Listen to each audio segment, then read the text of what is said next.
அனைவருக்கும் வணக்கம். இப்போ இந்த சம்மோட ஆன்சர் என்ன பார்க்க போகிறோம்? 5x பொதுவாக வெளியே இருக்குது. அப்போ இதை கொண்டு உள்ளே மல்டிப்ளை பண்ணும். அப்போ 5x into 2y minus 5x into 3. இந்த லைனை இப்படி எழுதலாம். இப்போது இது எக்ஸுக்கும் ஒய்க்கும் 5 இன்ட்டு 2 இருக்குது, காமனாக வெளியில் எடுக்கிறோம். இப்போ 5 into 2 x into y minus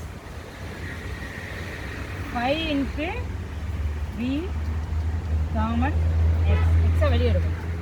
இப்போ 5 into 2 10xy minus 5 into 3 15x 10xy minus 15x இதோட ஆன்சர். வணக்கம்.